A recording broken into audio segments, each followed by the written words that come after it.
नमस्ते। आत्म शनि प्रजा शनि पशु शनि लोक सत्य भय शनि अग्नि प्रजा बहुलां वे करो तन्नम पयोरे तो अश्माशुधत्तो।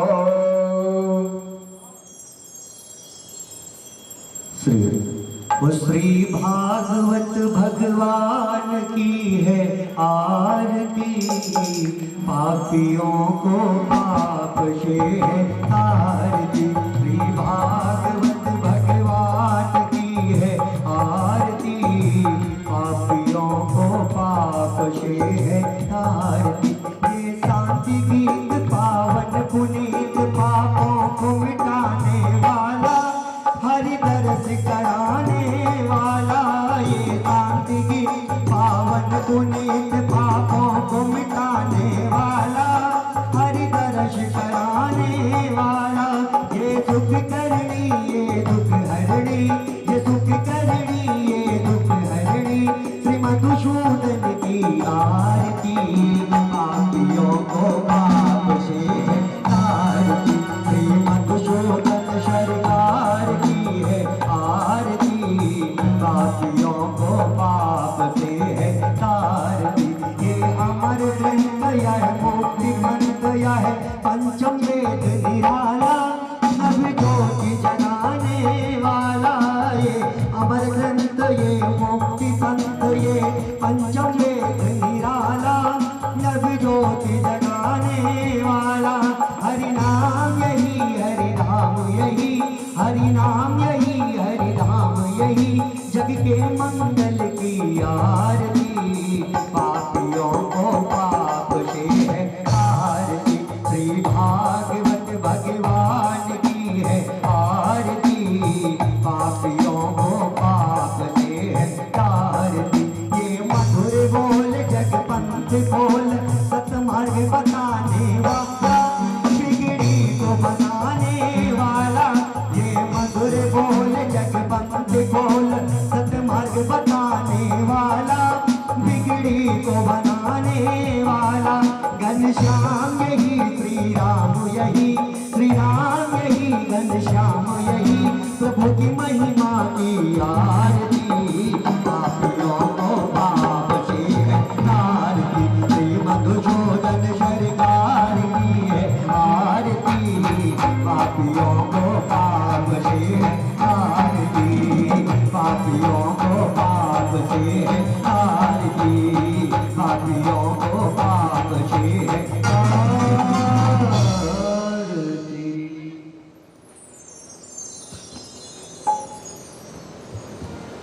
जय शंभुनाथे दिगंबरम, करुणाकरं जगदीश्वर, भवतारिणं भवहारिणं, करुणाकरं जगदीश्वरम्। मृगछालयंग सुशोभितं, करमालदंड विराजितं, यमकालपाश विमोचकं, करुणाकरं जगदीश्वरम्। गलरुंडमाल कपाल व्याल, तनवस्म शोभित सुंदरम। राम श्री राम जय राम जय जय राम, राम श्री राम जय राम जय जय राम। श्री राम जय राम जय जय राम। बोलो श्री राम जय राम जय जय राम। श्री राम जय राम जय जय राम। श्री राम जय हो जय जय राम। श्री राम जय राम जय जय राम। राम कौशल्या के प्यारे राम, कौशल्या के प्यारे राम। राम तुम कौशल्या के हो प्यारे राम। कौशल्या के प्यारे राम। श्री राम जय हो जय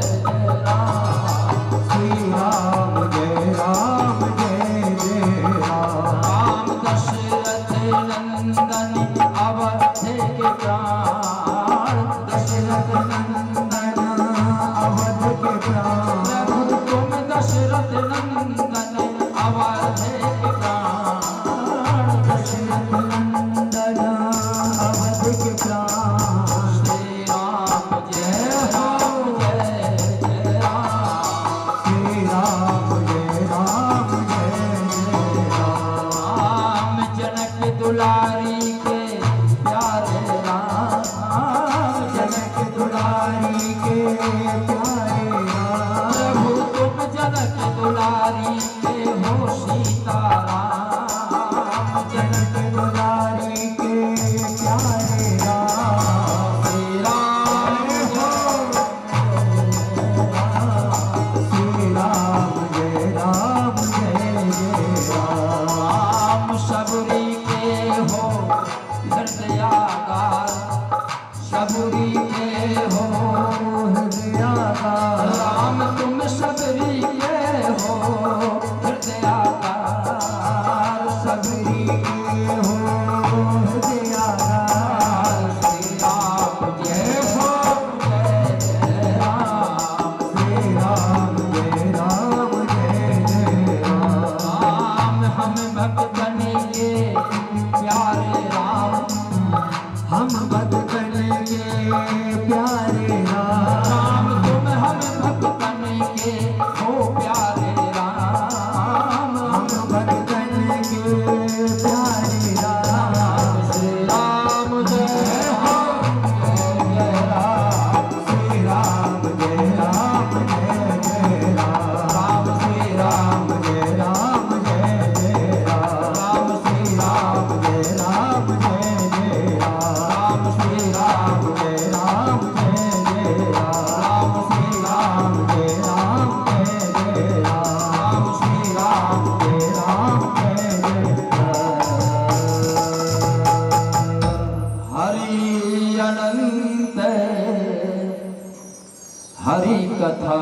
कृपा हुई, एक भाव जगा कि कृष्ण कथा भागवत कथा होना चाहिए। भागवत कथा तो होना अपनी जगह है, लेकिन अपने जीवन का एक कुछ हिस्सा अपने गुरु पिता तुल्य को समर्पित करना ये केवल कृपा से संभव है। ऐसा भाव आ नहीं सकता। और मुझे जैसे बहुत छोटे से व्यक्ति को इस परिवार की वजह से 7 दिनों तक ठाकुर जी का गुणगान करने का जो अवसर प्रदान किया है, तो इस व्यासपीठ से इस परिवार को खूब आशीर्वाद है, बधाई है और बहुत बहुत आभार है। इस प्रांगण में बैठे समस्त आबाल वृद्ध नर नारी, जिनके हृदय में हमारे ठाकुर जी कहीं ना कहीं गुदगुदी करते रहते हैं, तो आपके हृदय में बसे हरि को इस व्यासपीठ से सादर नमन, वंदन और अभिनंदन करता हूं।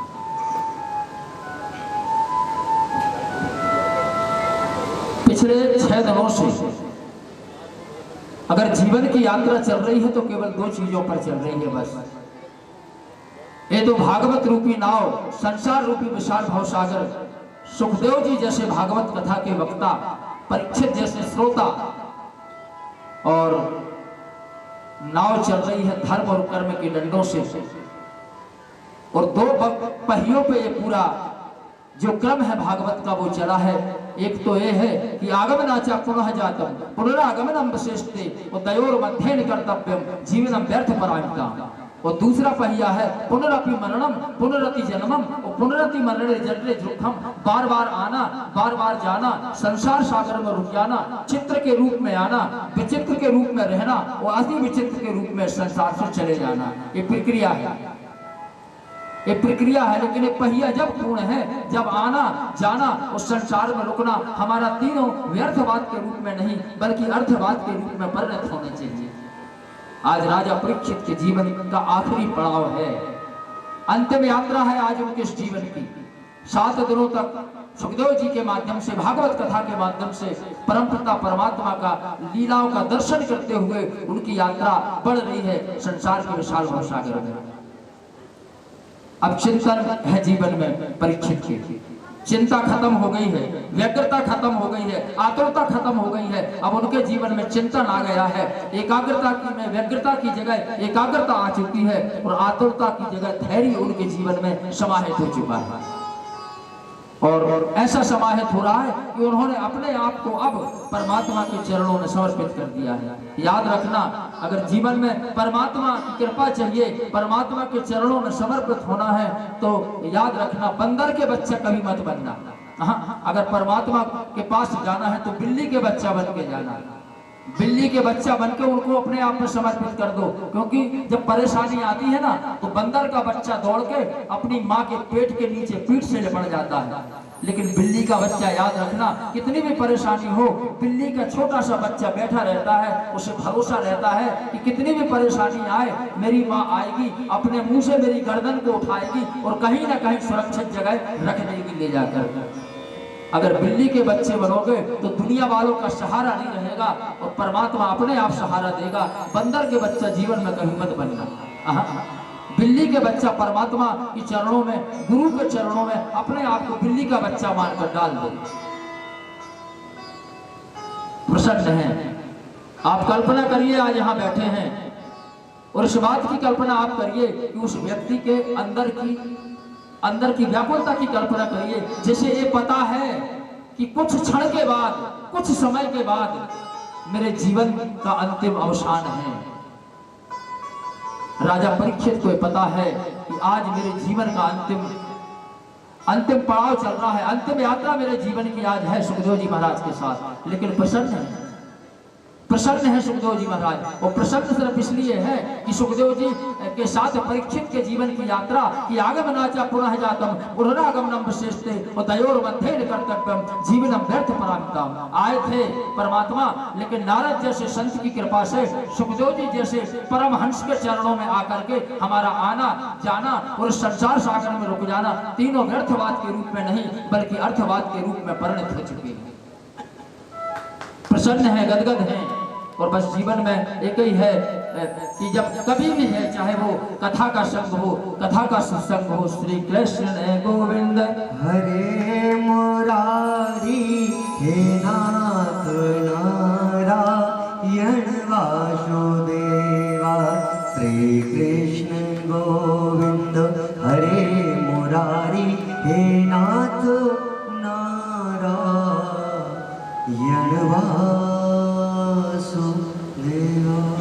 और प्रसन्न है।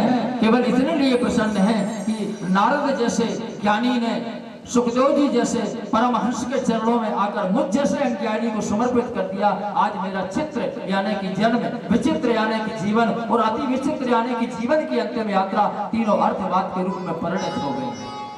प्रसन्न है, गदगद है। और गदगद इसलिए है, बैठे हैं नाव में, आज संसार के विशाल भवसागर की नाव में बैठे हैं परीक्षित, और आज एक टक आसमान को देख रहे हैं, एक टक आसमान की ओर देख रहे हैं। सुखदेव महाराज भी बिल्कुल शांत मुद्रा में बैठे हैं और परीक्षित के एक एक कृत्य को देख रहे हैं कि परीक्षित आज अंतिम जीवन में कर क्या रहे हैं। परीक्षित एक टक देख रहे हैं संसार की ओर और उनके भाव निकल रहे हैं मन से, उनके अंदर से जो भाव निकल रहे हैं वो आज उनके जीवन में भाव क्या है, क्या भाव निकल रहा है। परीक्षित के जीवन में भाव निकल रहा है, सांसों की लड़िया क्षण भर की, कल भोर को होते मिली न मिली। परीक्षित कि आंखों से केवल अश्रु धारा बह रही है। मुस्कान है जीवन की कलिका, कल प्रात को होते खिली न खिली। एक बार तरसे दो ठाकुर जी, एक बाद नजर जो मिली न मिली। धड़कन है तेरी मेरे दिल में, धड़कन है तेरी जो मेरे दिल में। इस सुख की घड़ी फिर मिली न मिली।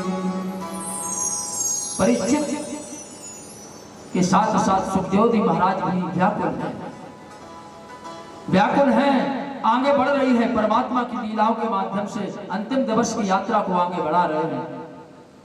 हमारे श्याम सुंदर का भी लीलाओं के माध्यम से मथुरा में पहुंच चुके हैं, मथुरा में पहुंच गए हैं। बहुत से उनके लीलाएं जो हैं, परमात्मा ने जो करनी और कथनी में एकता का संपादन किया था, हमारे ठाकुर जी श्याम सुंदर अपनी लीलाओं का परिमार्जन करते हुए आगे बढ़ रहे हैं। मथुरा में आज हमारे कन्हैया निकल पड़े हैं, मथुरा में घूमने निकले हैं। और जैसे ही निकले अचानक नजर पड़ी, अचानक श्याम सुंदर की नजर पड़ी।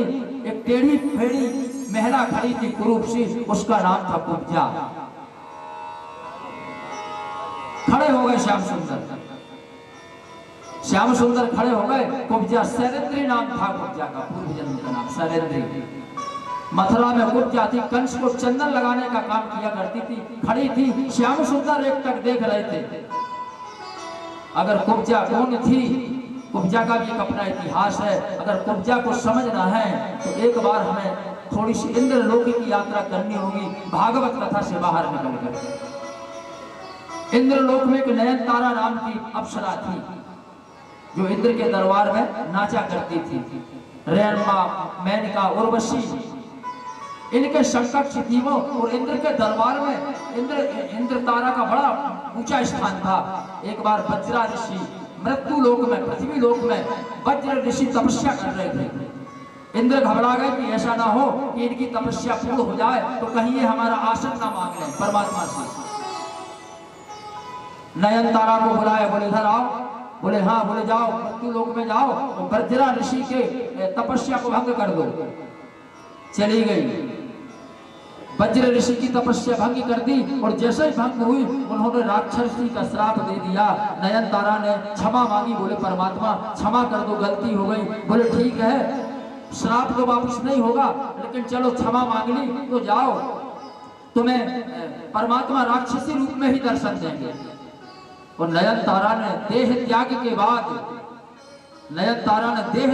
बाद शूर्पणखा के रूप में जन्म लिया और पहुंच गई रामचरितमानस के वन में।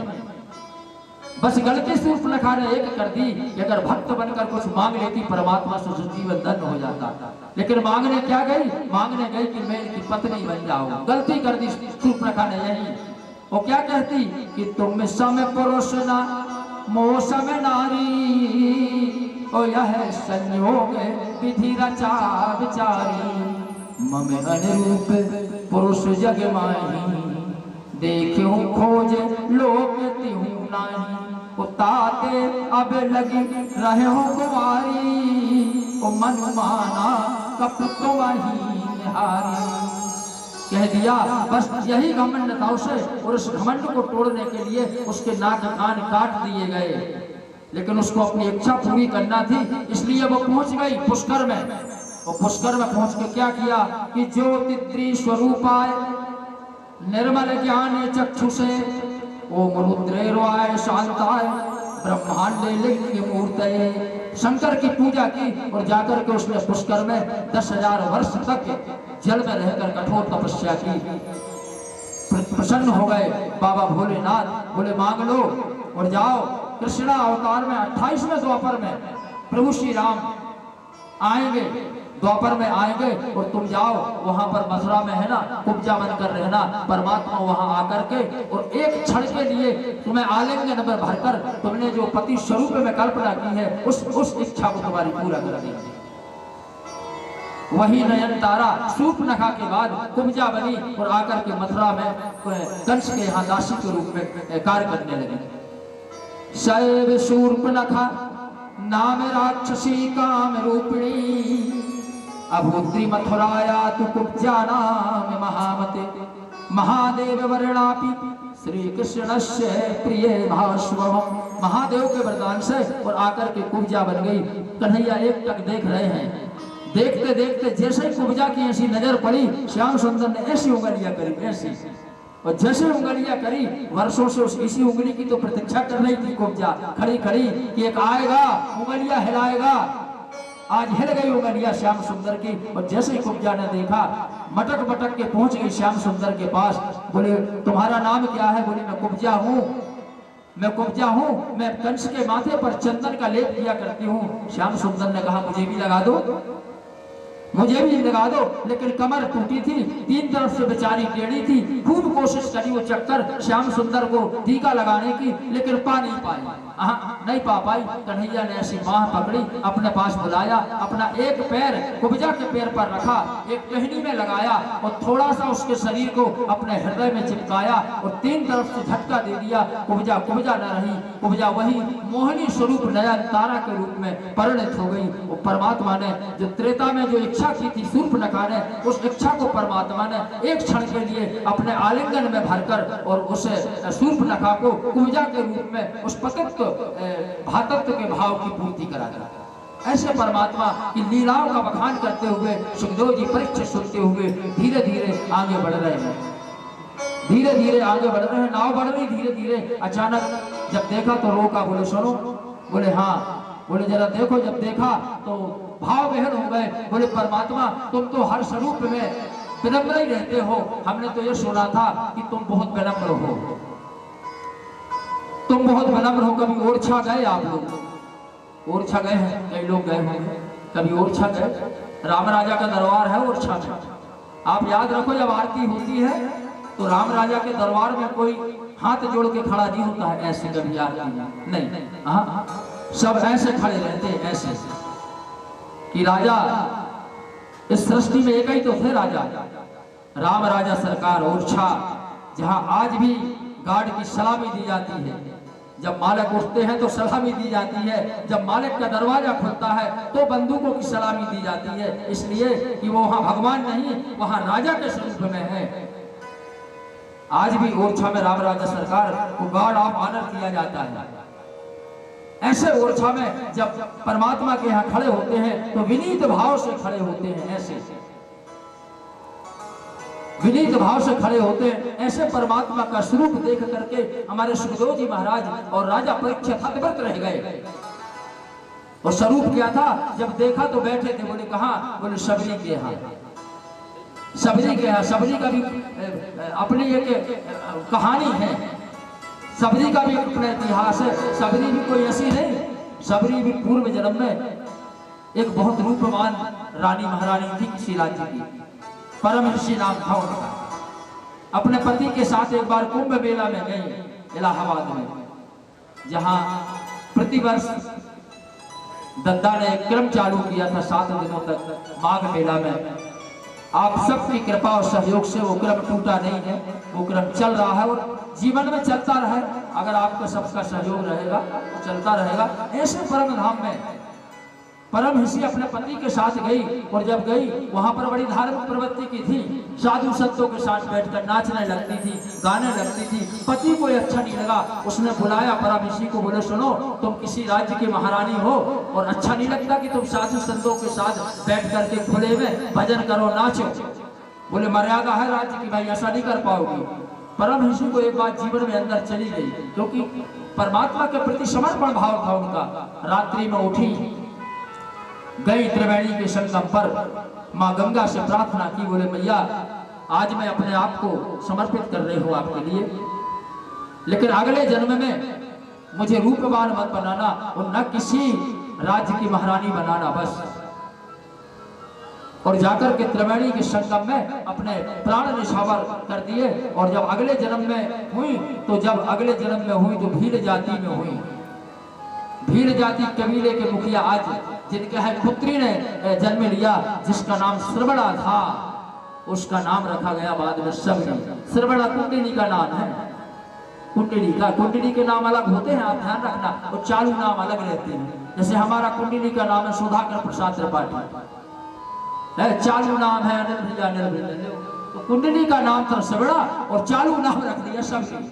तो सबरी बड़ी धार्मिक प्रवृत्ति की थी, हमेशा संतों का सत्संग किया करती थी और सदैव ज्ञान और वैराग्य की चर्चा किया करती थी। राजा को चिंता हुई कि अब सबरी का विवाह कर दिया जाए। तैयारियां हुई, राजा ने सारे जंगल के पशुओं को अपने एक बेड़े में बंद कर दिया। काय के लिए? इसलिए कर लिया कि जब सबरी का विवाह होगा, कौन कौन देश के राजा आएंगे, उस समय मांसाहारी भोजन बनाया जाएगा। उसके लिए विभिन्न प्रकार के पशुओं को एक बाड़े में कैद करते गए। धीरे धीरे राजा करते रहे। एक दिन सबरी ने रात में सोचा, पड़ी थी रात में जीवन में चिंतन आ गया और चिंतन केवल एक ही बात का आया कि एक जीव की प्रसन्नता के लिए, एक जीव की खुशी के लिए ना जाने कितने जीवों का बलिदान मेरे पिता दे रहे हैं। ये ठीक नहीं है, ये ठीक नहीं है। बस फिर क्या, सबरी निकली कुटिया से अपनी बाहर, रात में गई और बाड़े का दरवाजा खोल दिया। सारे जीव जंतु बड़े बड़े करतारे नेत्रों से आशीर्वाद देते हुए उस बाड़े से बाहर निकल गए और सबरी भी प्रस्थान कर गई जंगल के लिए। रास्ते में जब देखा तो भीड़ ने देखा तो पत्थर मारने लगे, और जब पत्थर मारने लगे तो श्रृंगी मतंग ऋषि वहां से गुजर रहे थे। उनकी कोई औलाद तो थी नहीं। मतंग ऋषि ने पकड़ा सबरी को, बोले बेटा चलो हमारे आश्रम में। मतंग ऋषि सबरी को आश्रम में ले आए, और जब आश्रम में ले आए तो राम राम तो भजती थी। एक बार मतंग ऋषि अस्वस्थ हो गए और जैसे ही जाने लगे सबरी ने कहा बाबा अब मेरा कौन है? मतंग ऋषि ने कहा तुम्हारे राम हैं। बोले लेकिन हैं कहां? बोले आएंगे, बोले आएंगे तुम्हारे पास राम आएंगे, चिंता मत करो। और एक बार जब देखा तो सबरी रोज दरवाजे में फूल बिछाती थी, अपने प्रभु श्री राम की प्रतीक्षा के लिए फूल बिछाया करती थी। और एक दिन जब उसने जब देखा, अचानक जैसे नजर पड़ी, अचानक कि सबरी देखे राम ग्रह आए, ओ मुनि के वचन समुझी जी भाई। सबरी समझ गई कि मतंग ऋषि ने कहा था कि एक दिन तेरे राम आएंगे। खड़ी हो गई दरवाजे पे, और जब खड़ी हो गई भाव विहल हो गई। वो भाव विहल क्यों हुई? कि श्याम गोरे सुंदर दो भाई, सबरी परी चरण लपटाई। और जैसे ही दोनों श्यामल रंग के गौर वर्ण देखे, सबरी जाकर के चरणों में लिपट गई चरणी, मानो जीवन का सब कुछ मिल गया। और प्रेम में मगन मुख वचन न आवा, पुनि पुनि पद सरोज सिर नावा। व्याकुल हो गए, मुंह से शब्द नहीं फूट रहे खुशी के मारे सबरी के। बस बार बार राघवेंद्र सरकार और लखन भैया के चरणों में प्रणाम कर रही है। राम ने कहा सबरी मांग लो, याद रखना जीवन में परमात्मा को खाने की इच्छा केवल 2 ही बार भाई है। बस ऐसे खूब भोग लगाते रहो, खाएंगे, लेकिन जीवन में अगर परमात्मा को हुई है तो 2 बार, एक बार राम अवतार में और एक बार कृष्ण अवतार में, बस। और कैसी भाई उनकी इच्छा कि 3 लोक 14 भुवन, 3 लोक 14 भुवन, रुचि आई 2 बार, रुचि 2 बार, बस। 3 लोक 14 भुवन और रुचि आई 2 बार, एक सबरी एक विदुरघन। आहा, रामचरितमानस में सबरी के हाँ, और जब दोपहर में आए सो विदुर भैया के। 3 लोक 14 भुवन, रुचि आई 2 बार, एक सबरी एक विदुरघन, भोजन भये अपार। परमात्मा की अगर जीवन में रुचि आई है खाने की तो 2 बार आई, त्रेता में सबरी के यहाँ और द्वापर में विदुर के यहाँ, बस। और कैसे?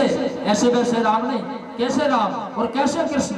कि सबरी के राम थे, सबरी के राम थे, अब मीरा के श्याम हो। सबरी के राम थे, अब मीरा के श्याम हो। और कौशल्या के बाल थे, अब देवकी के लाल हो। दशरथ के प्राण थे, अब नंद के गोपाल हो। और कहते अनल पहले तुम क्या थे, और अब तो हम तुम्हारे, तुम हमारे घनश्याम हो। जीवन की परिभाषा बदल गई सबरी की, और नवदा भक्ति का संदेश परमात्मा ने दे दिया सबरी को। क्या चाहिए? बोले कुछ नहीं महाराज, दर्शन की प्यासी बुझ गई। लेकिन अगर नवदा भक्ति का श्री रामचरितमानस शास्त्र में अगर परमात्मा ने ज्ञान दिया है तो केवल सबरी दे दिया। सबरी को नवदा भक्ति, पहली भक्ति संतों का सत्संग, दूसरी भगवत कथा से प्रेम, तीसरी भक्ति अभिमान रहित होना चाहिए। चौथी भक्ति छल कपट से रहित होना चाहिए। पांचवी भक्ति राम जप पर दृढ़ विश्वास होना चाहिए। छठवीं भक्ति अच्छा स्वभाव सुंदर चरित्र होना चाहिए। सातवीं समभाव संतोष पर जीवन होना चाहिए। आठवीं जितना मिले उतने में संतोष कर लो। और नौवीं सरलता सहजता और भगवान के प्रति भरोसा रखो, जीवन धन्य हो जाएगा। जीवन धन्य हो जाएगा। नाव बढ़ रही, हिल रही, धीरे धीरे बढ़ रही है और परमात्मा भी धीरे धीरे मथुरा में अपनी विभिन्न लीलाओं को करते हुए जा रहे हैं। आज परमात्मा जाकर के दर्जी के घर पहुंच गए, दर्जी के यहाँ पहुंच गए। अब दर्जी भी ऐसे वैसे दर्जी तो रहेंगे होंगे नहीं, दर्जी ने भी अपना कुछ पुण्य किया होगा। ये दर्जी त्रेता में थे, मिथिला नगरी में, और शीरध्वज नाम के जो राजा थे वो इस दर्जी से प्रतिदिन परमात्मा राम राजा के कनक भवन के लिए उनके प्रतिदिन नए वस्त्र बनवाया करते थे। रोज बनाता। वो कल्पना जीवन में एक थी कि हे परमात्मा, बनाता तो हूँ लेकिन कभी पहना नहीं पाया जीवन में। क्या कभी ऐसा मौका आएगा कि मैं परमात्मा को वस्त्र पहनाऊं? आज पहुंच गया श्याम सुंदर। वही दर्जी जो है मथुरा में भी आया और परमात्मा पहुंच गए और एक जोड़ी वस्त्र बनवा करके सामने खड़े होकर के पहन लिए। श्री रामस्य वरात सोढ़ मथुराय बभूतः तयो वर्षेण कारिण्या तत्सा संग जगातुमनम। और उसी दर्जी ने पुनः मथुरा में जन्म लेकर के और परमात्मा ने उसकी जो इच्छा थी उसकी पूर्ति की। चले जा रहे हैं, आगे बढ़ रहे हैं। जब हम भी कहीं जाते हैं तो याद रखना, एक बार में कई काम निपटाते हैं। जब उन्होंने कहा फलानी जगह चलना है, उन्होंने कहा कल चलेंगे। उन्होंने कहा क्यों? बोले चाची के छोटे बच्चे का जन्मदिन है, वो भी कर लेंगे। हमारी सहेली के मिस्टर आए हैं बहुत दिन बाद बाहर से, उनसे मिलना है, उनसे भी मिल लेंगे। फलानी शादी भी कर लेंगे। जीवन के 20 काम एक दिन में निपटाना है। श्याम सुंदर भी जा रहे हैं सब निपटाते हुए और चलते चलते पहुंच गए सुदामा माली के घर। सुदामा माली के घर पहुंच गए और क्यों पहुंचे कि महेश्वर वर्णाश है में माली महामना ओ मालाकारो द्वार पांदे सुदामा संभूतः। ये पूर्व जन्म में चैत्र रस भवन में हेममाली नाम का जो था वो माली था और वो भी शिव से वरदान पा चुका था। प्रतिदिन 100 कमल चढ़ाया करता था परमात्मा को कि कभी परमात्मा के चरणों में मैं ये फूल समर्पित कर सकूं। उसे वचन मिला और उसके लिए कभी ना कभी मेरे घर पधारेंगे। आज परमात्मा मथुरा में जाकर के सुदामा माली के यहाँ गए और उससे गजरे का हार बनवाकर अपने जीवन में धारण कर लिया, अपने गले में धारण कर लिया। यात्रा बढ़ रही आगे, यात्रा बढ़ रही आगे, लेकिन सबसे महत्वपूर्ण काम परमात्मा ने जो किया वो बहुत ही सुंदर किया। वो क्या कि मथुराया द्वापरांत रज कहा संबभूतः को वाक्या दोषनान्यर्थम जघान हरिस्वम्यवम। वो रजक त्रेता में जिसके कारण परमात्मा ने जनक दुलारी सीता का गृह त्याग किया था, वो रजक पुनः है द्वापर में उसने जन्म लिया। और परमात्मा ने उसके कुवाक्य को संहार करने के लिए, उद्धार करने के लिए और उसका अपने हाथ से वध किया रजक का और उसके कुवाक्य को सदगति प्रदान कर दी। ऐसे परमात्मा धीरे धीरे जा रहे हैं। अचानक नाव रोकी और हमारे सुखदेव जी पूछ रहे हैं, बोले परीक्षित देखो जरा ये मंजर देखो क्या है। जब देखा बोले परमात्मा ये है क्या? बोले प्रतीक्षा, बोले प्रतीक्षा है परीक्षित। देखो ये जमुना के किनारे जो ग्वाल बाल और गोपियां खड़ी है ये श्याम प्रतीक्षा कर रही हैं। और मालूम है तुम्हें कि उजड़ा हुआ अवध तो एक बार बस गया। जब प्रभु श्री राम 14 वर्ष वनवास को गए तो अवध उजड़ गया था, लेकिन उजड़ा हुआ अवध 14 वर्ष के बाद एक बार फिर गुलजार हो गया परीक्षित।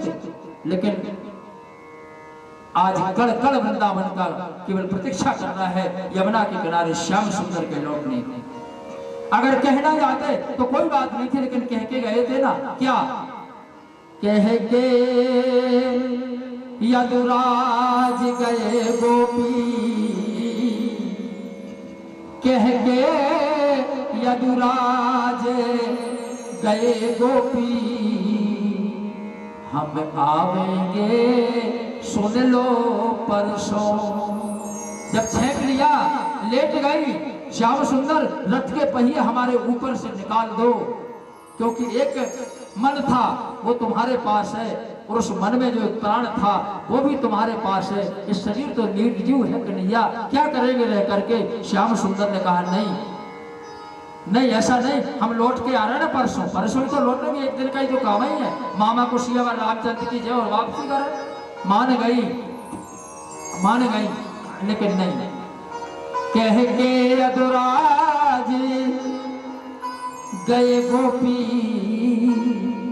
हम आवेंगे सुन लो परसों, परसों ब्रजनारी को ताके ताके, अरे बीत गए रे बरसों बरसों।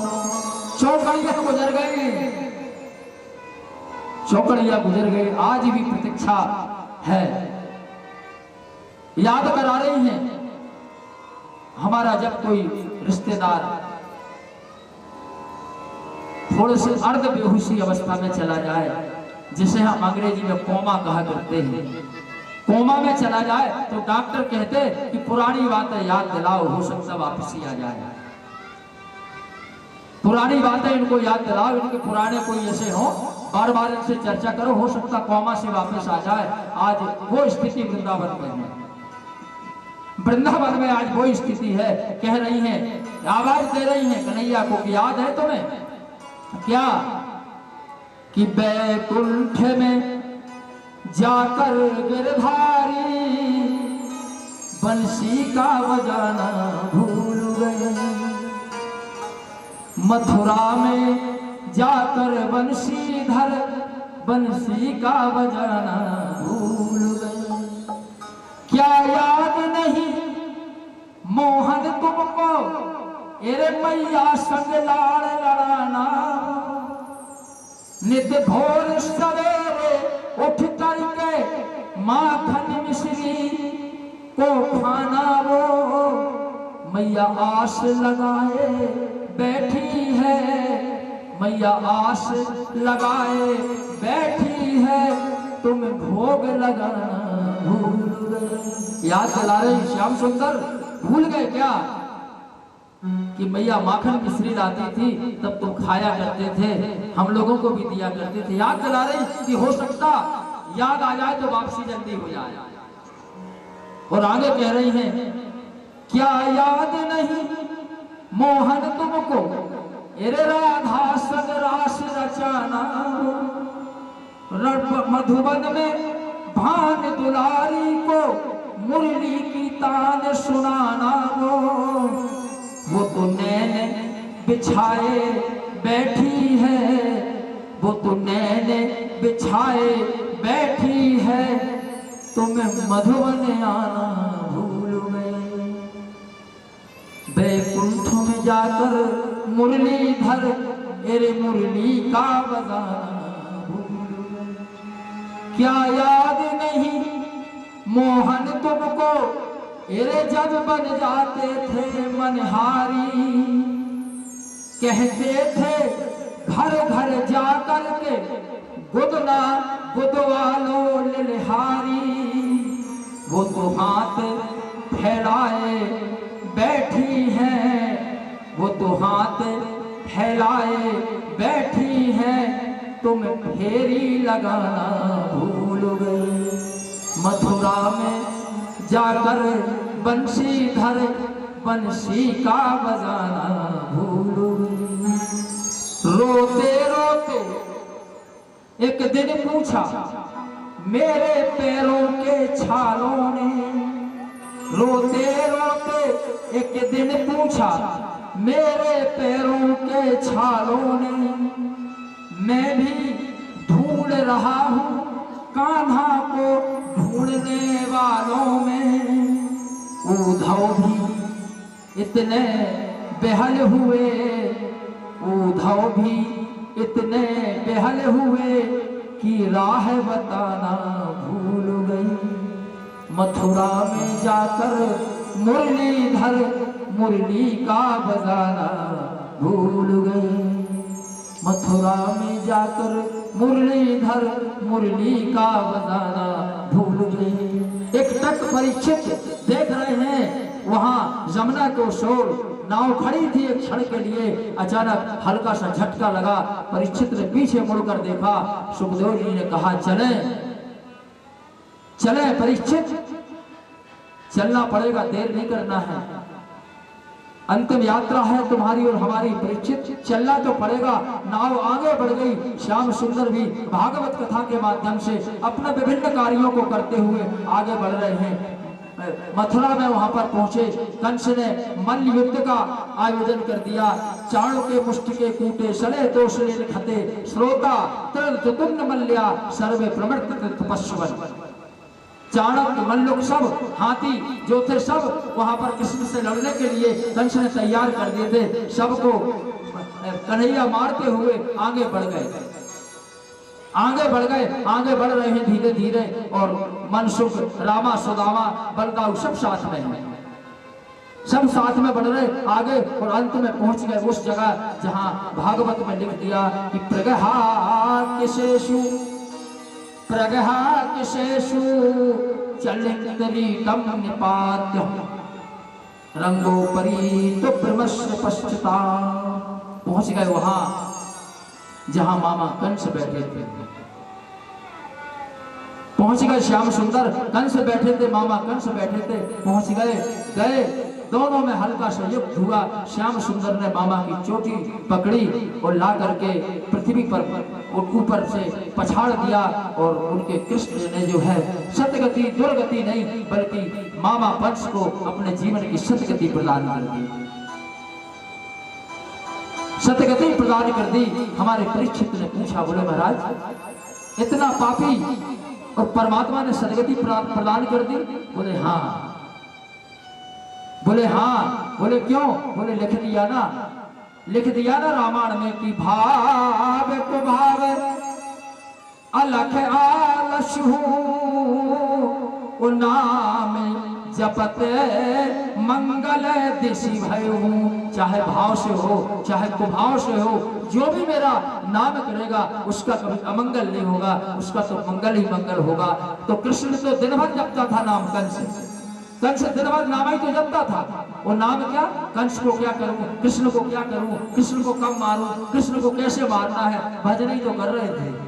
रावण भजन ही तो कर रहा था दिन भर कि बनवासी वो राम कहाँ है, ढूंढ देखो कितनी दूर है। राम को देखो क्या कर रहा है, राम को देखो कितने लोग साथ में हैं। नाम ही तो भज रहे थे भगवान का, भगवान का नाम ही तो भज रहे थे। गिद्धराज कौन थे? मांसाहारी तो थे तो मांसाहारी, लेकिन परमात्मा का नाम तो लिया। ध्रुव थे क्या? 5 ही वर्ष के तो थे, लेकिन बस जीवन में एक ही भाव था। और क्या कि श्री कृष्ण गोविंद हरे मुरारी ओ हे नाथ नारायण वासुदेवा। कुछ नहीं था ध्रुव के पास, लेकिन परमात्मा ने दर्शन दिए। तो भाव की कीमत है। अगर भाव परमात्मा के प्रति है तो चाहे वो कुभाव हो चाहे भाव हो, परमात्मा के प्रति अगर है तो अमंगल तो नहीं होगा आपके जीवन में, मंगल ही मंगल होगा, मंगल ही मंगल होगा। परमात्मा का स्वरूप आज देख रहे हैं भागवत कथा के माध्यम से, सुखदेव जी के माध्यम से। राजा परीक्षित अपने जीवन की अंतिम दिवस की यात्रा, अंतिम क्षण उनके जीवन के शेष बचे हैं, लेकिन प्रसन्न है, चल रहे हैं, चल रही है यात्रा संसार के विशाल भवसागर में। भागवत रूपी नाव, धर्म और कर्म के 2 डंडे, संसार रूपी भवसागर की नाव आगे बढ़ रही है, चल रहे हैं धीरे धीरे। और जैसे चले एक बार फिर थोड़ी सी उंगलियां पूछी सुखदेव ने परीक्षित को। परीक्षित ने पूछे, मुड़कर देखा, बोले महाराज क्या बात है, उंगलियां क्यों बार बार हमारी पीठ में कर रहे हो? कहने लगे देखो ऐसे।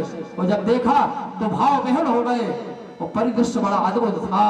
और परिदृश्य क्या था कि शवाग यथायश गुणान गृणीते करो च सत्य कर्मो मनश्रः स्मरेद वसंत स्थल जंगेषु शृण होती तत्पुरुष्य कथा सकर्णः। परीक्षित कह रहे हैं, सुखदेव जी परीक्षित, वाणी वही जीवन में हो जो परमात्मा का गुणगान करे। अगर मानव शरीर है तो परमात्मा की कृपा होना चाहिए परीक्षित कि वाणी वो हो जो परमात्मा का गुणगान करे और हाथ वो हो जो ठाकुर जी की सेवा करते रहे, मन वो हो जो परमात्मा का चिंतन जीवन में करता रहे, कान वो हो जो हमेशा परमात्मा की कथा का श्रवण करे, नेत्र वही हो जो परमात्मा का विग्रह का दर्शन किया गया, और अंग वही हो जो परमात्मा के, शरीर वो हो जो परमात्मा के चरणों में पहुंचने की अभिलाषा प्यास बनाकर जीवन में रखता रहा।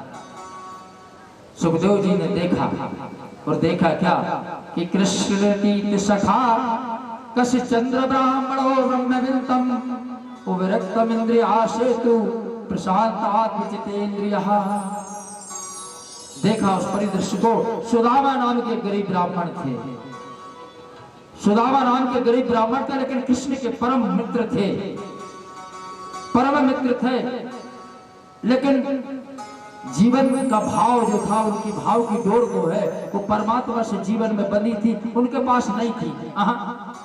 उनके पास नहीं थी, बैठे ही थे। परमात्मा भी चिंता में बैठे थे। आज द्वारकाधीश द्वारकापुरी में चिंता में बैठे, रुक्मणी आई पानी का गिलास लेके और 2 बार परमात्मा से कहा करने के पानी पी ले, तो बहुत देर हो गई, 2-3 घंटा से नहीं पिए। तो परमात्मा ने जैसे ही देखा, रुक्मणी ने गिलास रखा, तो बस एक ही शब्द पूछा, बोले परमात्मा आपकी आंखों में आंसू कैसे छलक रहे? परमात्मा ये आंसू कैसे हैं? हमारे श्याम सुंदर ने कहा, रुक्मणी आज मुझे सुदामा की याद आ रही है। आहा, आज परब्रह्म परमात्मा अपने मित्र को याद करके आंसू बहा रहे। बोले मुझे याद आ रही है आज मेरे मित्र सुदामा। हम दोनों साथ ही में तो पढ़े हैं, संदीपनी आश्रम में साथ में गुरुदेव की दीक्षा ली थी रुक्मणी, लेकिन अलग हो गए थे। लेकिन बड़ी विचित्र व्यवस्था है जीवन की, ऐसी नहीं।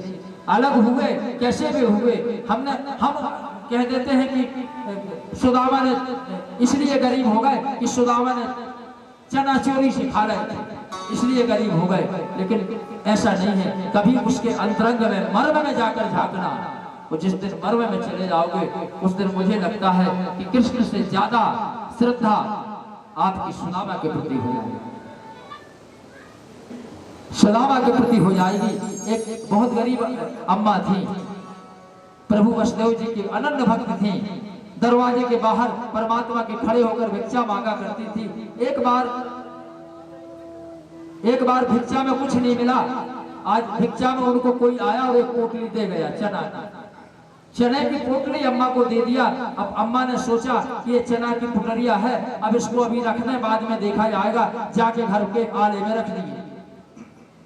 चने की पोटली घर के आले में गरीब अम्मा ने, जो भिखारी थी, उनने रख दी। रात में चोर आए, चोर माता राम के घर घुस गए। घर में घुस के ढाड़े, भिखारी तो हकीका भी नहीं माता राम के थे, वो पुटरिया धरी थी। वे सोचे कि सोने के छर्रा बने हैं पुटरिया के, गोल गोल आते चला। प्रसन्न हो गए चोर, कहने लगे आनंद आ गया, सोने के छर्रा मिल गए।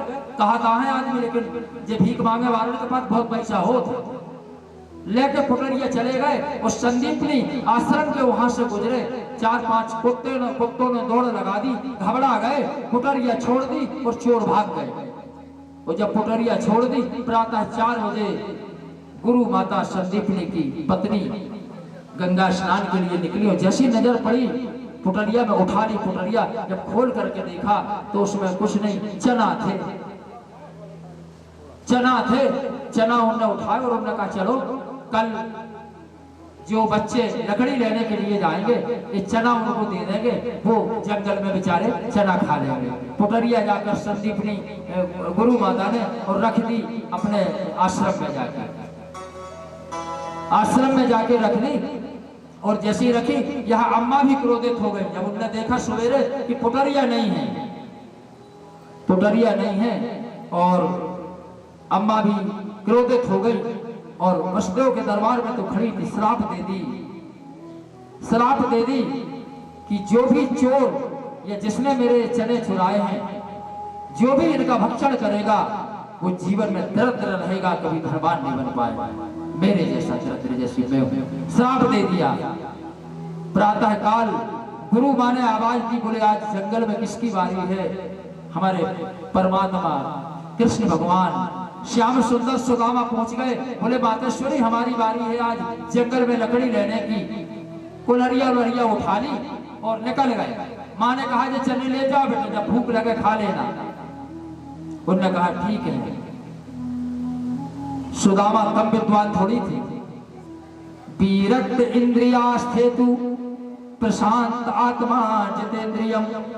और जैसे ही सुदामा को चने की पोटली दी, सुदामा को ज्ञान हो गया। सुदामा को ज्ञान हो गया कि ये तो श्रापित चने हैं, ये श्रापित चने हैं। जो भी इन चनों को खाएगा वो दरिद्र हो जाएगा। और सुदामा ने विचार कर लिया कि अगर ये चने मेरे मित्र श्याम सुंदर अगर खा लेंगे तो संसार वालों को इनकी जरूरत है। मैं तो गरीब ब्राह्मण हूं, मेरी जरूरत नहीं है। और मैं क्या करूंगा बड़ा आदमी बनके, मैं क्या करूंगा बड़ा आदमी बनके। अगर श्याम सुंदर ने चने खा लिए तो गरीब डुगरिया के श्राप से श्रापित हो जाएंगे।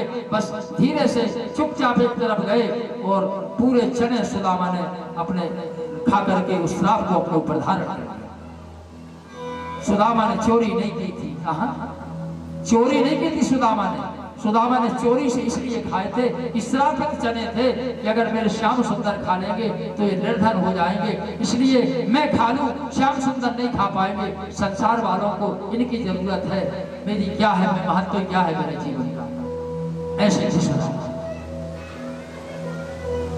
तन की 100 बंद से वो मन को लगी न रोक।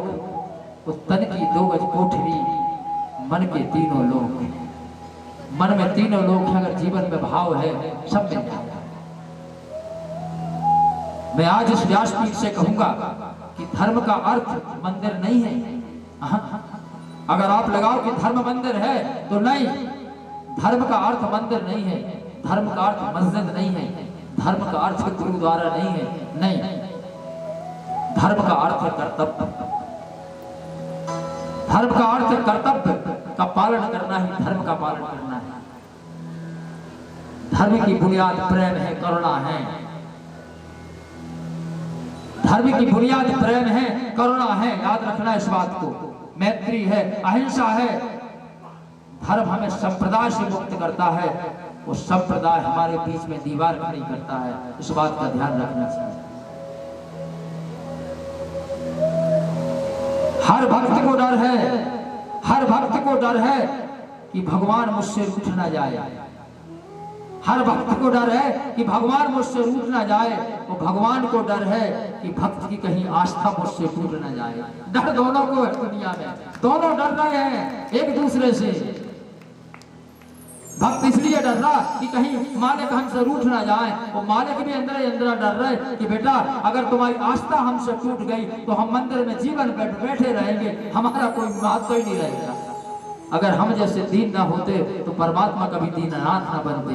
हम जैसे भक्त ना होते तो मालिक कभी भगवान ना बनते। चौकड़ियां बीत जाती वृंदावन के उस कनक भवन में बैठे बैठे मुरली बजाते बजाते। इधर रुक्मणी ने पूछा श्याम सुंदर से।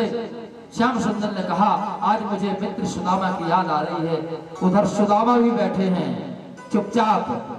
सुशीला ने, उनकी पत्नी ने पूछा आज अनमने क्यों बैठे हो? कहने लगे कछु नहीं, आज मन ही नहीं लग रहा हो काम धाम में। कहने लगे बात का है? कहने लगे पता नहीं, बार बार बाई आंखें फरक रही है, एड़ी खुजा रही है पाँव की एड़ी नीचे तलवा खुजाए कब जब कोई याद करता है। कहने लगे बार बार सुशीला तलवा खुजा रहा।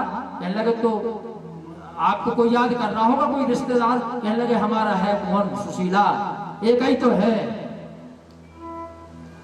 एक ही तो है, वो भी द्वारिका में बैठे और कोई है ही नहीं। हो सकता धोखा से उन्हें हमारी याद आ गई हो।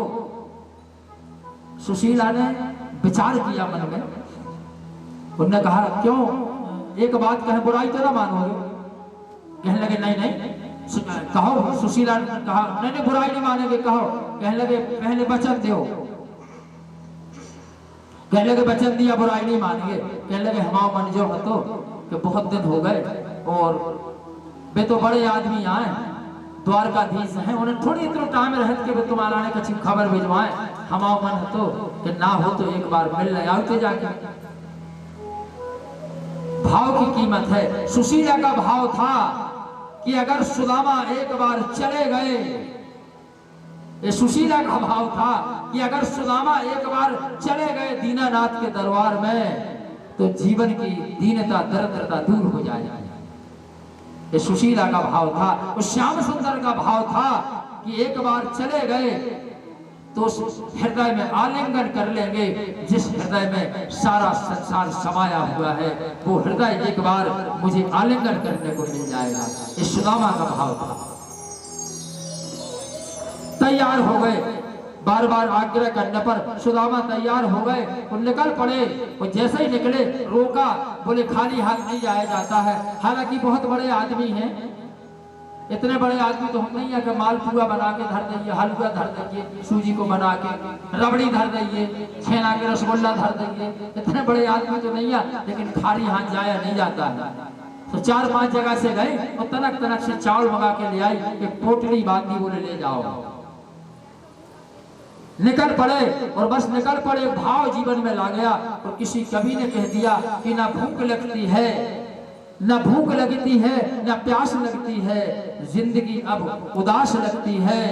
कैसे आऊं मैं द्वारिका तेरी, आस भी अब निराश लगती है। निकल पड़े रास्ते में।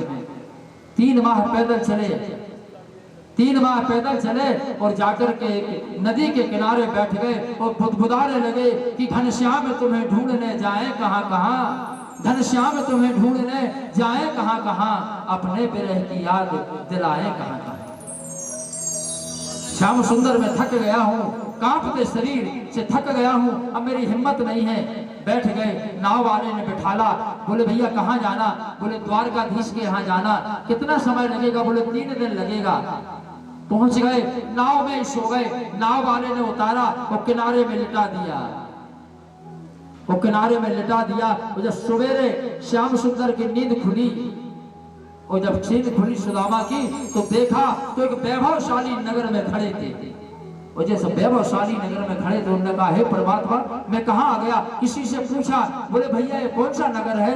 अरे बोले पागल हो, पता नहीं? बोले नहीं। बोले द्वारकापुरी है। अच्छा, बोले द्वारकापुरी, बोले मालूम नहीं? बोले नहीं। बोले संसार के, इस सृष्टि के सबसे शक्तिशाली सम्राट भगवान कृष्ण यहाँ के राजा है। उन्होंने कहा तो भैया थोड़ी सी हमारी खबर कर देते। बोले क्या खबर? बोले तनक थोड़े भीतर जाके बता देते। हंसने लगे द्वारपाल कि अरे जिन अखंड कोटि ब्रह्मांड, बड़े बड़े संत, बड़े बड़े महात्माओं को जहां पहले से यहाँ अपार्टमेंट लेना पड़ता है, मिलने के लिए 6-6 महीना की डेटें मिलती हैं, और एक तरफ सुदामा के शरीर को ऊपर से नीचे तक देखा, हंस पड़े, कहने लगे मिलवे है आए हम अलग से, बताओ। देखो ऐसे ऊपर से नीचे देखे। सुदामा ने भी अपने शरीर को ऊपर से नीचे देखा, शर्मा गए, शर्मा गए। और क्या कहते हैं कि अरे द्वारपालो कन्हैया से कह दो, अरे द्वारपालो कन्हैया से कह दो कि मिलने सुदामा गरीब आ गया है। अरे द्वारपालो कन्हैया से कह दो, अरे द्वारपालो कन्हैया से कह दो कि द्वार सुदामा गरीब आ गया है।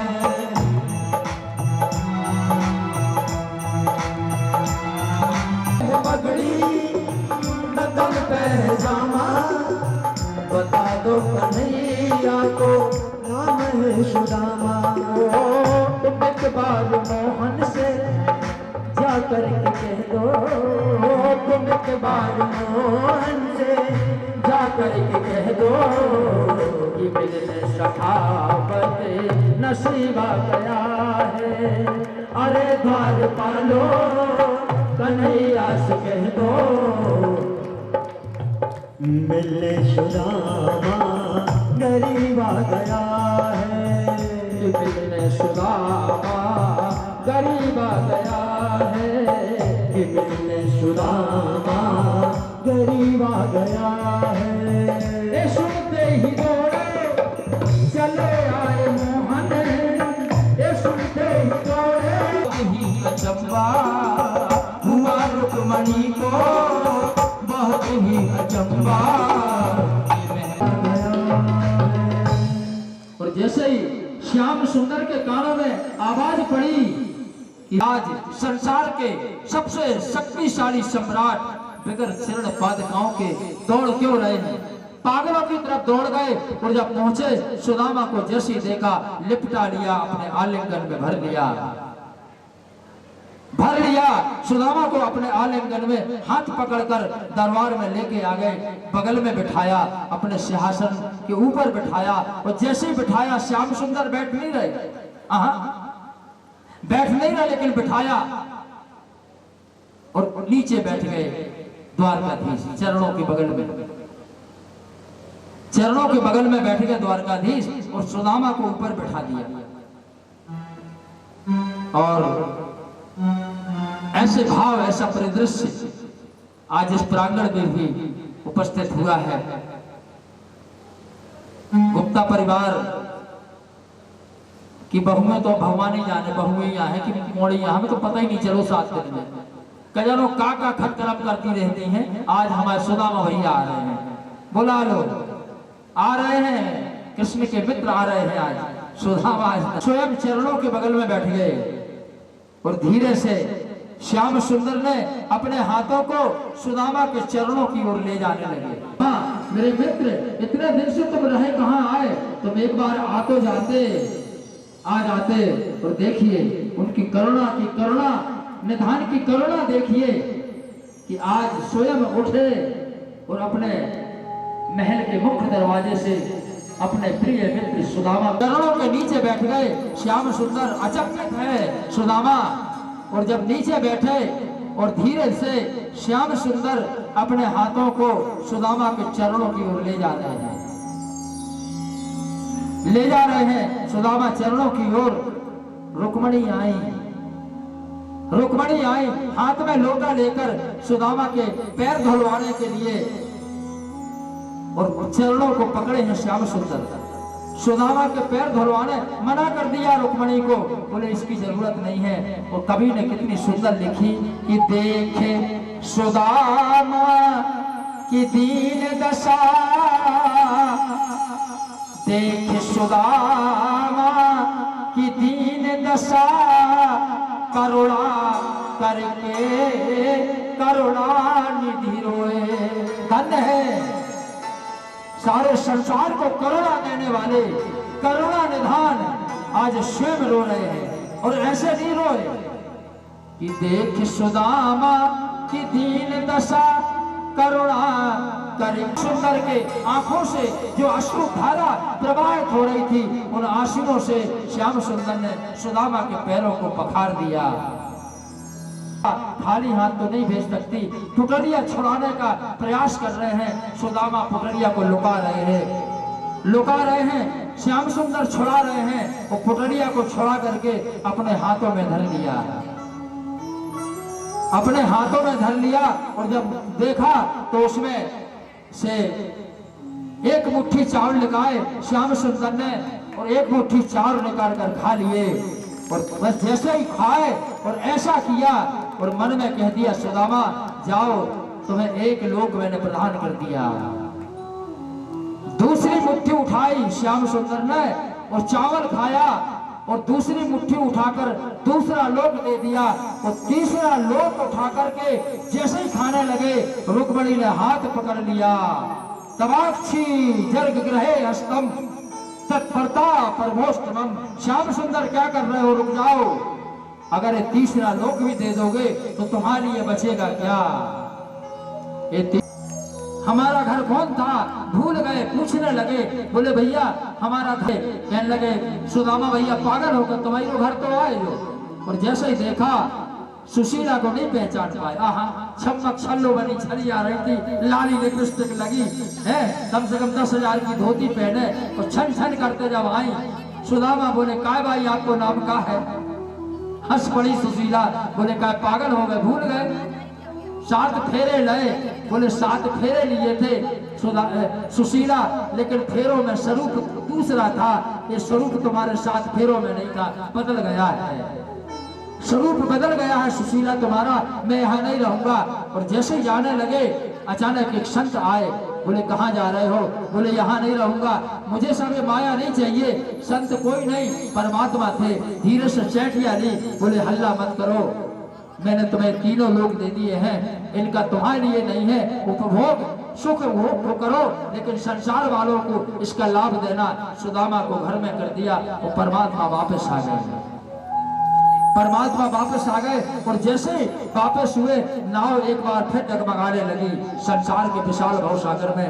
धीरे धीरे परीक्षित नाव को आगे बढ़ा रहे हैं, परीक्षित आगे बढ़ा रहे हैं धीरे धीरे नाव को। और जैसे नाव थोड़ी आगे बढ़ी, उन्होंने कहा रोक दो, नाव को रोक दो सुखदेव, रोक दो, नाव को आगे मत बढ़ाओ। नाव को रोक दिया। सुखदेव की आंखों से अश्रुधारा बह रही है, और अश्रुधारा केवल इसलिए बह रही है कि परीक्षित की तरफ देखे और बस एक ही शब्द बोले, बोले परीक्षित अब मैं अकेला हूं, क्या करूंगा इस जीवन में। 7 दिन तो मेरे मित्र बनकर रहे, मैं वक्ता बनकर रहा, तुम श्रोता बनकर रहे, मेरे जीवन के 7 दिनों की इस यात्रा में साथ रहे, लेकिन अब मैं क्या करूंगा। परीक्षित ने अपना हाथ उठाया और जाकर के सुखदेव के चरणों में रख दिया। बोले सुखदेव जी, ये पांडव वंश, ये परीक्षित जब जब जन्म लेगा तुम्हारा ऋणी रहेगा। आपने मेरे जीवन में आगमनाचा पुनः जातम पुनरागमनम विशेषते तयोर मध्येन कर्तव्यम जीवनम व्यर्थ परांगितम को व्यर्थवाद नहीं बल्कि अर्थवाद के रूप में परिणत कर दिया। मेरे संध्या वंदन का समय हो गया है, संध्या वंदन का समय हुआ। तक्षक ने भी अपनी तैयारी कर ली। संध्या वंदन का समय हुआ, एक बालक आया, उसने फूल दिए परीक्षित को, परीक्षित ने फूल लिए। तक्षक निकला, एक संत मिल गए, कहाँ जा रहे? बोले श्राप को पूरा करने जा रहे। बोले पागल हो, भस्म हो जाओगे। 7 दिनों तक परमात्मा की कथा सुनने के बाद परीक्षित की आंखों में इतना तेज आ गया है तक्षक कि अगर तुम्हें देख लेंगे तो सियावर रामचंद्र की जय हो जाओगे जलकर भस्म। उसने अपना छोटा सा रूप बनाया और जाकर के फूल में बैठ गया, फूल में बैठ गया। फूल एक बालक, ब्राह्मण बालक ने जाकर के सुखदेव परीक्षित को दिए। परीक्षित ने ऐसे फूल लिए और संसार के विशाल भवसागर में अस्ताचल की चोटी पर सूर्य भगवान विलीन हो रहे थे, लालमा हो रही थी, संध्या वंदन का समय हो गया था। उन्होंने ऐसे पुष्प लिए और अपने माथे पर लगाए, और जैसे माथे पर लगाया तक्षक पहले से बैठा था, उसने परीक्षित के लीलार पर डस लिया। और जैसे ही डसा एक ही शब्द निकला परीक्षित के मुंह से, श्री कृष्ण गोविंद हरे मुरारी हे नाथ नारायण वासुदेवा। श्री कृष्ण गोविंद हरे मुरारी हे नाथ नारायण इन वासुदेवा। एक तक सुखदेव जी परीक्षित के इस परिदृश्य को देख रहे हैं, आंखों से अश्रु धारा प्रवाहित हो रही है कि संसार के विशाल भवसागर में आज मैं अकेला हूँ, आज मैं अकेला हो गया, कोई नहीं है मेरे साथ। परीक्षित से जा रहे हैं, एक विमान आया, एक विमान आया, विमान से एक हाथ निकला, हाथ में परीक्षित के अंदर से एक ज्योति को खींचा और जाकर के विमान में बैठा लिया। और विमान जाकर के अस्ताचल में आसमान की ओर वायु वेग से उड़ गया। परीक्षित न रहे, आगमनाचा पुनः जातम पुनरागमनम विशेषते तयोर मध्येन कर्तव्यम जीवनम व्यर्थ परांतम पुनरपि मरणम पुनरपि जन्मम पुनरपि जन्मी जठरे दुखम। बार बार आना, बार बार चले जाना, 9 माह इसी माँ के उदर में तकलीफ भोगने वाली फिर क्रिया से परीक्षित सदा के लिए मुक्त हो गए। उनका जीवन अनंत में नहीं बल्कि अंत के रूप में समाहित हो गया। न कभी संसार में आएंगे, न कभी जाना पड़ेगा। परीक्षित का जीवन परमात्मा के श्री चरणों में विलीन हो गया।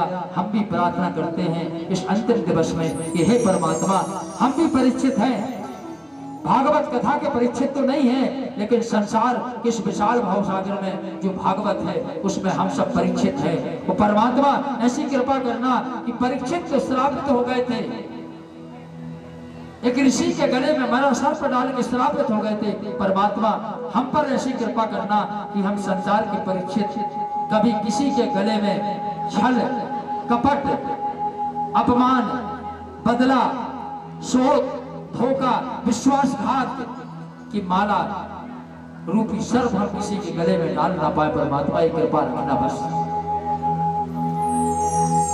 परीक्षित को आपने तारा, लेकिन भागवत कथा के माध्यम से आप हमारे अंदर के जो विकार हैं, जो हमारा सा प्रेम, थोड़ा सा स्नेह, थोड़ा सा भाव प्रदान करके उस कथा तक हमें पहुंचने के लायक आप हमेशा बनाए रखें कि हम अपने कानों से आपकी कथा का श्रवण करते रहें। आज इस व्यासपीठ से अंत में बस यही कहूंगा कि परमात्मा आप सबको सुखी रखे, आशीर्वाद प्रदान करे।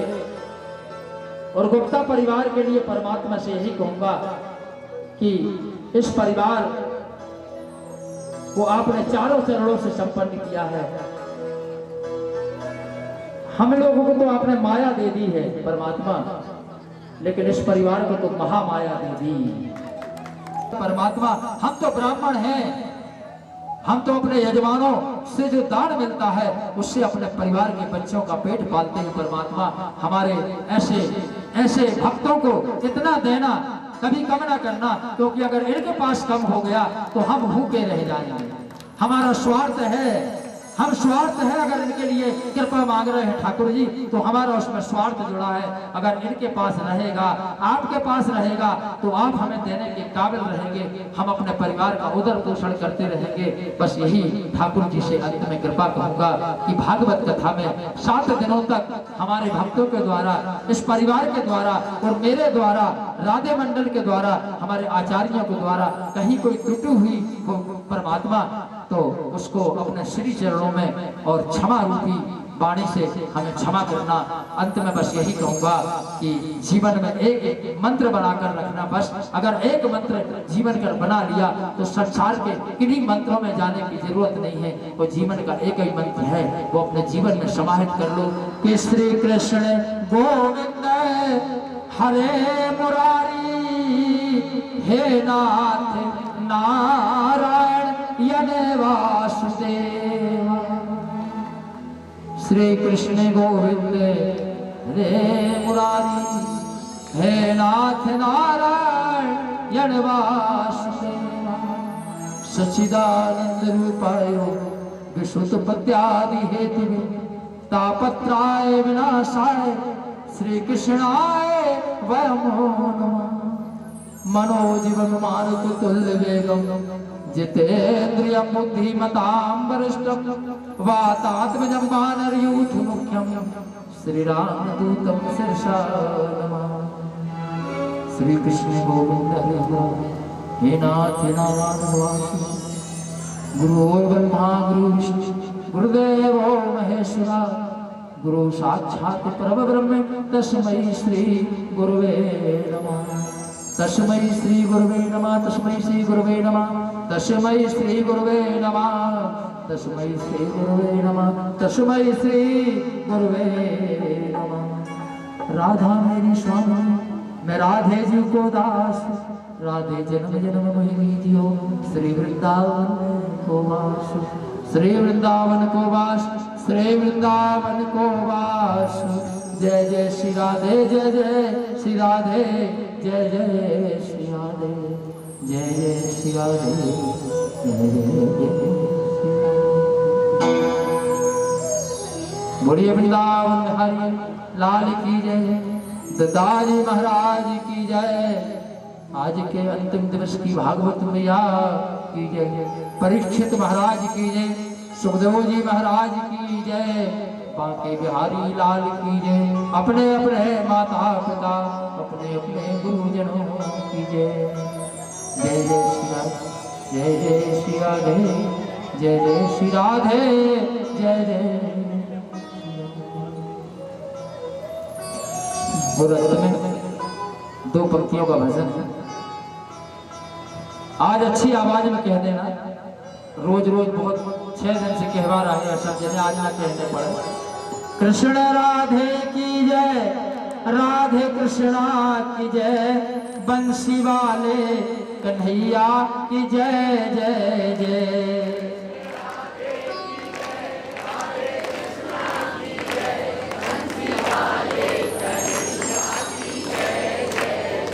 मेरे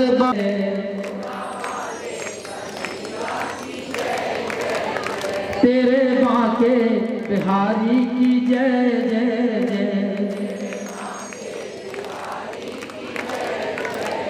सबके बांके बिहारी की जय जय जय। बोलिए वृंदावन बिहारी लाल की जय।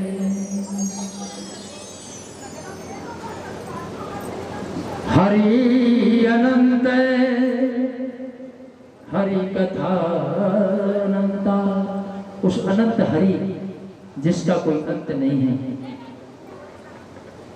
उनकी कथा जिनका कोई अंत नहीं है। परमात्मा ऐसा अवसर प्रदान करना कि एक बार तुम्हारी अनंत कथा और हरि अनंत तो एक बार फिर इस वाणी को कहने का अवसर मिले और ये सारे भक्त एक बार फिर आपके श्री चरणों के प्रांगण में बैठकर आपकी कथा का आस्वादन कर सके। जय जय श्री।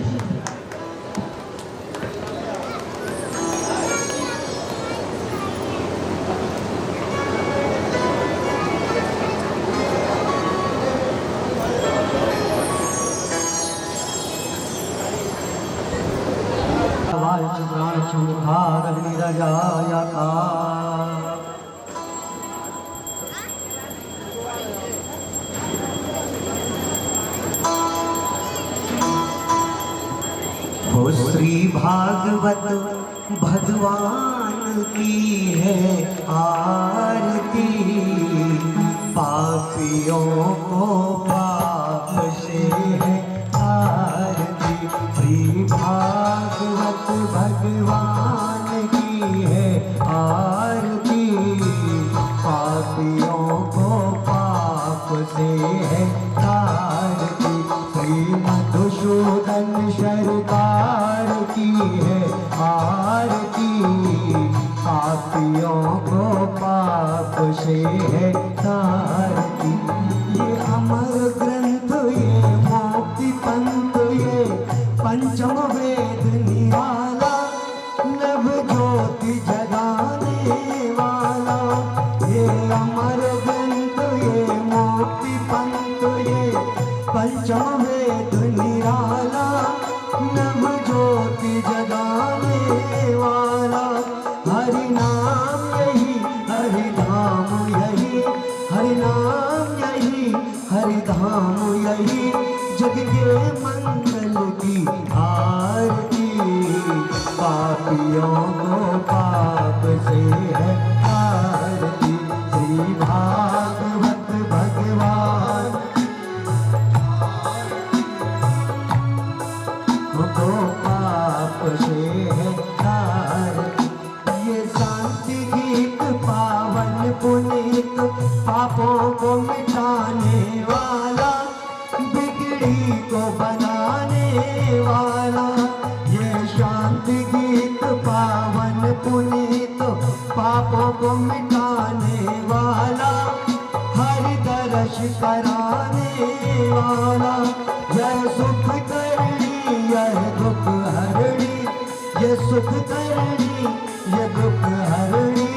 श्री मधुसूदन की आरती, पापियों को पाप से है आरती। श्री भागवत भगवान की है आरती, पापियों को पाप से है आरती। मधुसूदन सरकार की है आरती, पापियों को पाप से है आरती। ये मधुर बोल जगपंथ बोल, सतमार्ग बताने वाला, बिगड़ी को बनाने वाला। ये मधुर बोल जगपंथ बोल, सतमार्ग बताने वाला, बिगड़ी को बनाने वाला। श्री राम यही घनश्याम यही, श्री राम यही घनश्याम यही, जग के मंगल की आरती। पापियों को पाप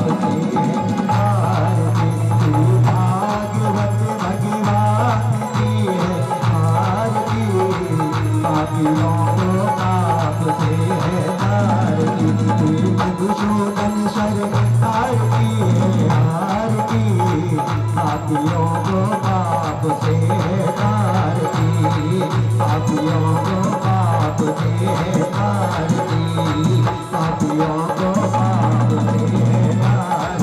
कृष्ण राधे की जय, राधे कृष्णा की जय, कृष्ण राधे की जय, राधे कृष्णा की जय, कृष्ण राधे की जय, राधे कृष्णा की जय।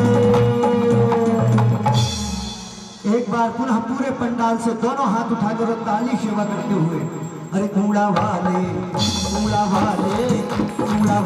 कन्हैया की जय जय जय, कूड़ा वाले कन्हैया की जय जय, कूड़ा वाले कन्हैया की जय जय।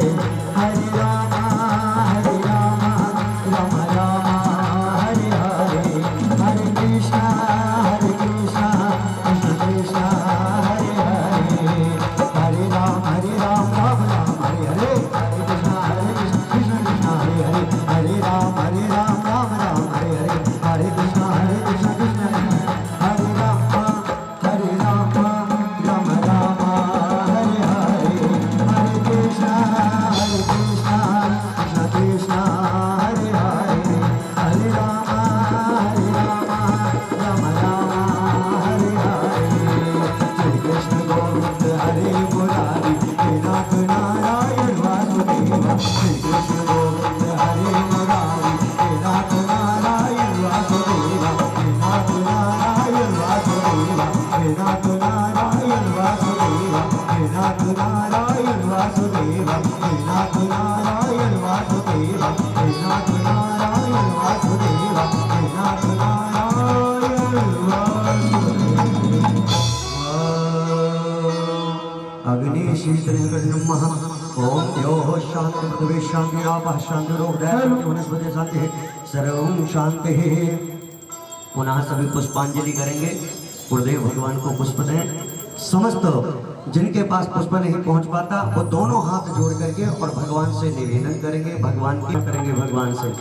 हरि ओम जगनेन जनमय जंत देवस्थान धर्माणि प्रथमान्यासन्ना तेनाकं विमानः सचन्ते यत् पूर्वे साध्याः शन्ति देवाः।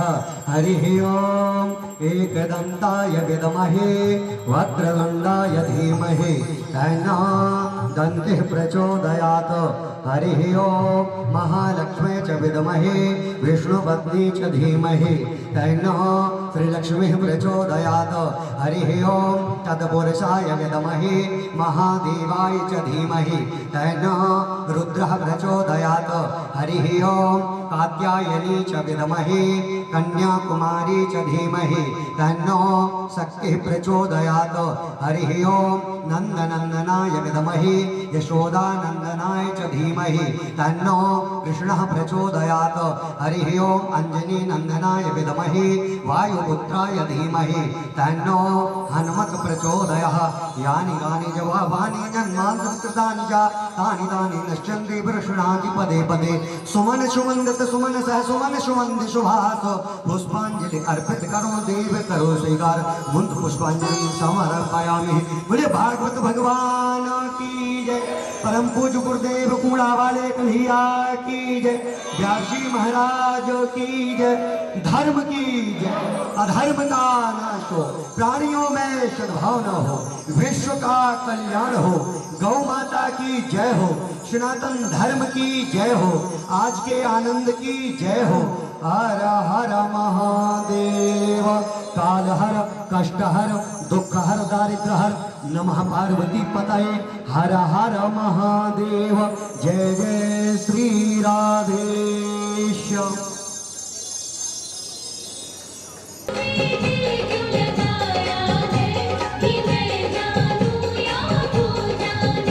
मोहन से दिल क्यों लगाया है, ये मैं जानूं या हो जाने।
श्री राधे श्री राधे। ये कैसा जादू चलाया है, ये कैसा जादू चलाया है, ये मैं जानूं